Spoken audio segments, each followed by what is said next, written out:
At yun nga po mga maminser, bago tayo magsimula sa ating vlog number 1 ngayong araw, throwback muna tayo sa ating ginawang video noong May.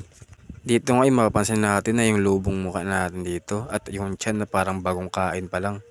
Literal na busog talaga at walang workout.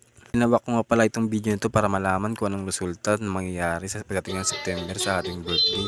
At ito na nga po yung nangyari.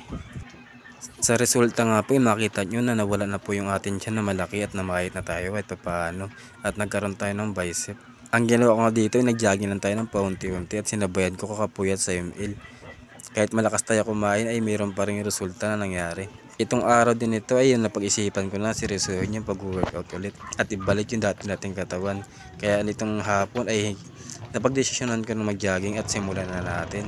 Hindi na nga tayo lalayo ng pupuntahan dahil sa ginagawang palengke malapit sa amin ay pwede kayo mag-jogging at mag-workout. Sabayan mo na rin ang tambay sa tabing dagat ay all goods na lahat. Dahil lang matapos nga po yung ginagawang kasada dito sa amin ay marami na pong nag-jogging at walking na dati ay sa biwak lang sila pero ngayon ay mahaba po yung kanilang takbuhan. Pabor na pabor nga sa atin to dahil malapit lang. At syempre nga po mga maminser, bago natin simulan yung ating gagawing jogging at saka workout ay stretching muna tayo para always pang kondisyon yung ating katawan at hindi mabigla sa ating mga gawing activity ngayong araw. Ang stretching nga po mga maminser ay parang warm up sa larong basketball na dapat natin gawin bago tayo maglaro. Kaya lagi natin ugaliin na mag-stretching pa tayo tuwing mayroon tayong gagawing activity, workout or jogging man yan. Dahil sobrang sakit talaga kapag nabigla tayo lalo na kung wala tayong stretching.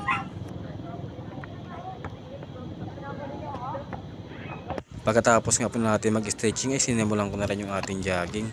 Ang ating ruta nga po ay hanggang dulo ng biwak, pabalik po dito sa ginagawang palengke.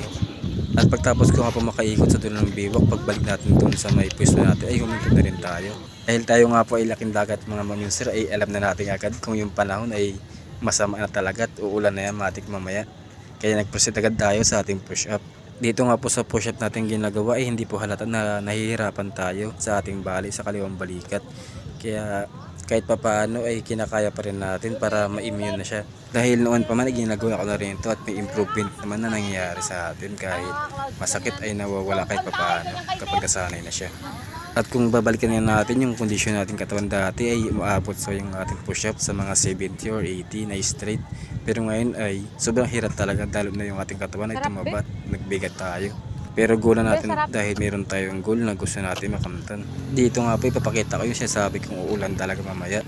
Dahil kitang-kita nyo naman yung kapal ng ulap at ang dilim talaga ng paligid. Kaya sure talaga ako na uulan yan mamaya. Kaya dito ay nagmamadali na tayo. After nga po ng push-up ay nag-proceed naman tayo sa sit-up. Ganito nga po yung ating sit-up na ginagawa dahil hindi tayo nag-sit-up ng nakasanayan talaga. Dahil iba-ibang sit-up yung ating ginagawa para tamaan yung iba't ibang parte ng tiyan natin. Para mabilis mag-improve yung ating abs at ma-burn agad yung mga fats. At gaya nga po ng sabi ko kanina na mukhang uulan ay nangyari talaga siya. 5 minutes pa lang kami nakakawi ay bumuwas na yung matinding ulan. Buti na lang nakakawi kami agad at napinaw namin yung mga sinampay na aming nilaban kaninang tanghali. At ito lang nga po yung ngayong araw mga maminser. Maraming salamat po and God bless.